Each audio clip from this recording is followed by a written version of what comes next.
Welcome back to my YouTube channel biology with Jagriti. आज के इस वीडियो में हम पीला ग्लोबुलिसा के बारे में डील करेंगे, जो कि बीएससी फर्स्ट सेमेस्टर के सिलेबस का पार्ट है।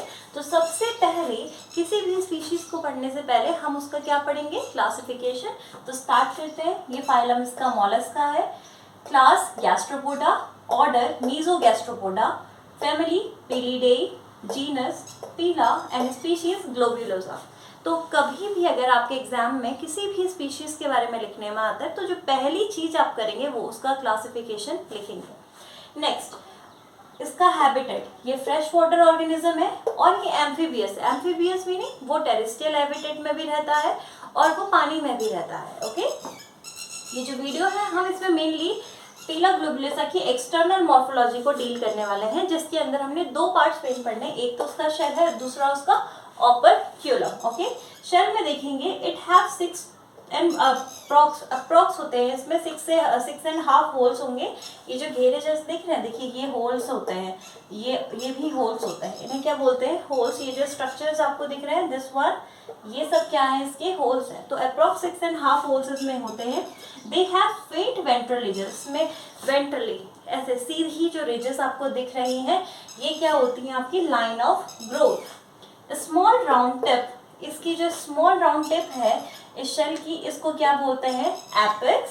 And lowermost hole is the largest hole of the body. जो लोअर होल है बॉडी का वो सबसे ज्यादा बड़ा होल होता है बॉडी में। इसके अलावा एक चीज है सूचर। ये शेल के कैरेक्टरिस्टिक्स है, सेल के अंदर ये चीजें कवर होती है। देखिए सूचर आपको दिख रहा होगा, जहाँ पे दो आपकी ये जो होल है वो आपस में मीट कर रहे हैं, उस पॉइंट को क्या कहते हैं आप, सूचर। तो शेल के अंदर हमने क्या पढ़ा कि शेल में अप्रॉक्स 6.5 होल्स होते हैं। इसमें ये वेंट्रल रिजेस होती हैं, जिन्हें लाइन ऑफ ग्रोथ कंसिडर किया जाता है।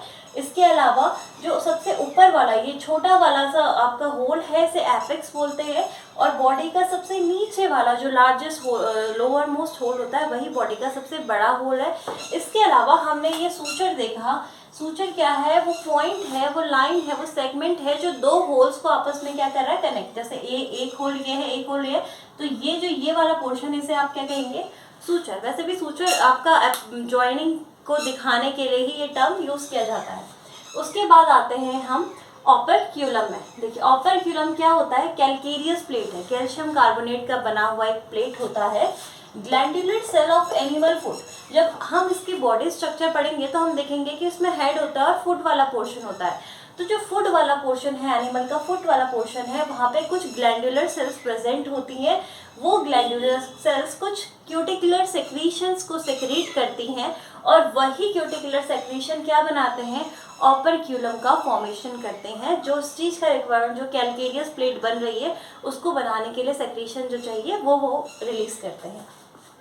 Joint at the upper surface of foot, जो फुट है एनिमल का, उसकी अपर सरफेस के साथ क्या अटैच्ड होगा, operculum. Act as a lid that close mouth of operculum. जब क्लोज माउथ ऑफ शेल, जब ये जो एनिमल है, जब ये अपने शेल के अंदर रिवर्ट बैक होता है, तो ओपर्क्यूलम क्या करता है, उस लिड को ऐसे कवर कर लेता है, इस तरीके से बंद हो जाता है। आपने स्नेल्स वगैरह देखे होंगे, उनमें सेम फीचर होता है।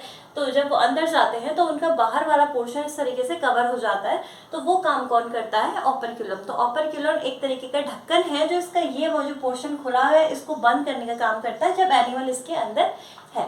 ओके, अगर आप यहाँ पे डायग्राम देख रहे हैं, तो ये वाला सबसे टॉप राउंड था, इसको हमने एपेक्स का हम सूचर्स पढ़ चुके हैं। ये जो आपको वेंट्रल लाइनिंग दिख रही है, ये वाले स्ट्रक्चर्स, इनको क्या कहते हैं, वैरिसेस कहते हैं। ये नीचे वाला जो पोर्शन है, ओपनिंग ऑफ माउथ, इसमें ये आउटर लिप हो गया।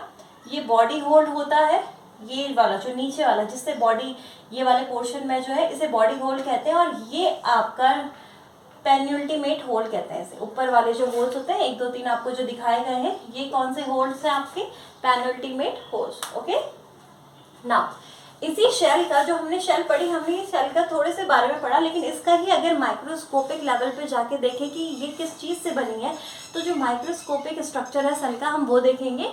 Secreted bye underline mental. हम एक स्ट्रक्चर पढ़ेंगे मेंटल। उस मेंटल में जब हम उस मेंटल के बारे में पढ़ेंगे तो हम ये देखेंगे कि मेंटल ऐसी चीज़ें सेक्रीट करता है जो शेल को बनाने में हेल्पफुल होती हैं। तो शेल किसके द्वारा बन रही है, मेंटल के द्वारा बन रही है। मेंटल कुछ चीज़ें सेक्रीट करता है। ओके, नाउ जो माइक्रोस्कोपिक स्ट्रक्चर है शेल का, वो शेल तीन चीज़ों से, तीन उसमें कैटेगराइज करा गया है। पहला वाला पेरिस्टर्कम, ऑस्ट्रेकम एंड हाइपोस्ट्रेकम। ठीक है, जो पेरिस्टर्कम है वो कॉन्क्लियोसिल नाम के केमिकल जो सेक्रेशन है उससे बना होता है। ऑस्ट्रेकम आपका कैल्शियम कार्बोनेट से बना है और हाइपोस्ट्रेकम आपका कैल्शियम कार्बोनेट से बना है। लेकिन इसके बारे में इम्पोर्टेंट क्या है कि इसे मदर ऑफ पर्ल कहा जाता है। किसको? हाइपोस्ट्रेकम। तो ये जो शेल है जिसे हमने इस तरीके से इसका आउटलाइनिंग पढ़ा, इसी को अगर हम माइक्रोस्कोपिक लेवल पे जाके देखते हैं तो इसमें 3 लेयर डिवीजन करी गई है, पेरियोस्टर्कम, ऑस्ट्रेकम और हाइपोस्ट्रेकम। ठीक है, जिसमें से मदर ऑफ पर्ल किसको कहा जाता है? हाइपोस्ट्रेकम। इसके अलावा कुछ 1-2 पॉइंट्स हैं जो इसके बारे में इंपॉर्टेंट है पाइपीला ग्लोबुलेसा के बारे में। पहला, ये समर स्लीप या एस्टिवेशन को परफॉर्म करता है। जब ड्रॉट वाली सिचुएशंस आती हैं, they get buried into the mud, वो मिट्टी में ऐसे दब जाते हैं, बरी हो जाते हैं इस तरीके से कि वो अपना अपर्चर, ये जो माउथ वाला पोर्शन है, इसको पूरा क्लोज करके वो कहाँ चले जाते हैं? मिट्टी के अंदर बरी हो जाते हैं। और इस तरीके से वो समर स्लीप परफॉर्म करते हैं, जो ताकि वो ड्रॉट कंडीशन को क्या कर सकें? झेल सकें। इसके अलावा they live in permanent and temporary water bodies, वो परमानेंट वाटर बॉडीज में भी रहते हैं और टेम्पररी वाटर बॉडीज में भी रहते हैं। बट बात याद रखने वाली ये है कि जब भी उन्हें ब्रीडिंग करनी होगी वो हमेशा ड्राई एरिया प्रेफर करेगी। ओके, तो ये सब जो था ये एक्सटर्नल मॉर्फोलॉजी को लेके मेन वीडियो था। कुछ एक्स्ट्रा पॉइंट्स है इसमें, एस्टिवेशन और ये उनका ब्रीडिंग प्लेस अगर बताना हो, तो रहते पानी में है लेकिन जब भी ब्रीडिंग करनी होगी they will go for the dry place. तो आई होप कि आपको ये वीडियो अच्छा लगा होगा। अगर आपको मेरा वीडियो पसंद आया है देन डू लाइक एंड अपने फ्रेंड्स के साथ शेयर करिए एंड थैंक यू।